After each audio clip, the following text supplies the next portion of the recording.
What up everybody, it's me Blake316 here with a new video for you guys, and I figured after all the Spider-Man videos that I've done, I'd finally give a final review, mostly to give my final impressions on the game, also to shut up a lot of haters who didn't necessarily agree with my opinion on those videos. Now, as you see right here, the game is 100% completed. I did everything possible in this game. And if you ain't get 100% on this game, your opinion means nothing to me. And you can't really say nothing regarding my opinion unless you played 100% of the game like I have. Now, my biggest thing was this game worth the hype? Obviously, it's a Spider-Man title, and Spider-Man's a huge character, a huge franchise. Everyone likes Spider-Man, but a lot of people are hyping up this game, and my opinion stands still. I think people are hyping it because it was a PlayStation 4 exclusive. With that being said, I said it wasn't worth the hype, but is it still a good game? Yeah, it's obviously still a good game. I got 100% in it. Is it perfect? Is it, say, a top 5 PlayStation exclusive game? Absolutely not.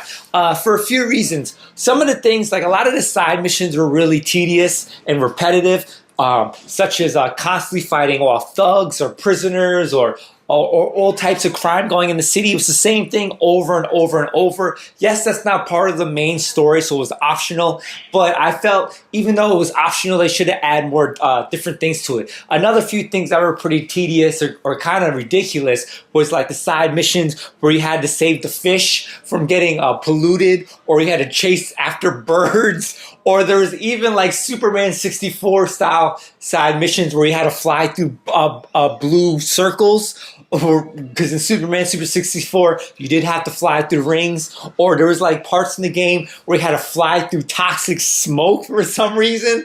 Those side missions are stopping this game from being great. But as far as the story itself, I thought it was a pretty good story, typical Spider-Man stuff. I found it quite interesting though. There's about 7 boss battles, you can say, where like there's the first boss battle where you fight Shocker, and spoiler alert, but after like you play about 80% of the story, you don't get another boss battle until the last 10% of the game. And then when you do fight bosses, you fight them in duos. Like you fight it was Shocker, and then you fight the Vulture at the same time, and then you fight the Scorpion, and then you fight the Rhino at the same time. And I thought that was kind of weird that not only did they save all those boss battles to the end of the game, but then they combined them. I thought they should have been individual boss battles, probably spread them out throughout the game more, but they didn't do that. Even the last boss battle with Mr. Lee and who was his side partner,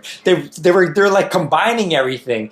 Obviously, the last boss battle with Octavius, it was cool. I wasn't expecting him to be the last boss battle because the game advertises that Mr. Lee guy.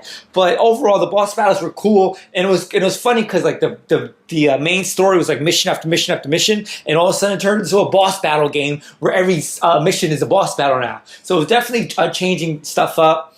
But overall, I thought it was a good game. Obviously, I 100%ed it. Was it worth the hype?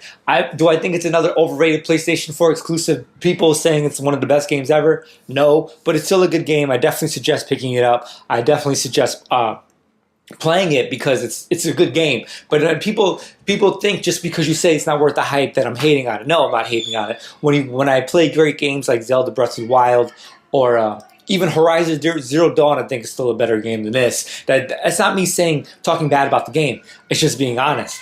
A lot of people can't take that. But I definitely recommend the game. A few things as far as the visuals. A lot of people are praising the visuals. I thought they were okay. I still stand by that with my first impressions of the game. I have seen better looking games.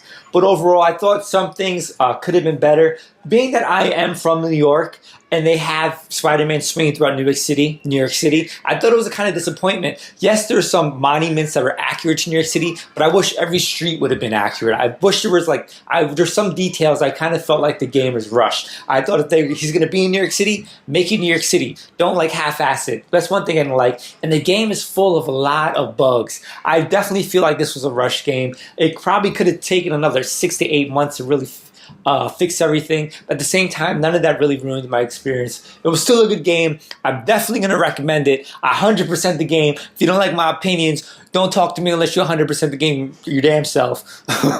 But yeah, I'm just talking about the good and the bad with the game. It's a really good superhero game. Definitely I recommend the top 5 superhero games of all time. But is it a top 5 PlayStation exclusive? No. But anyways, me, Blake, doing 6. If I was going to rate this game out of a 10, I'm going to give it 8.4. All right. Until next time, make sure to subscribe for future videos. Peace.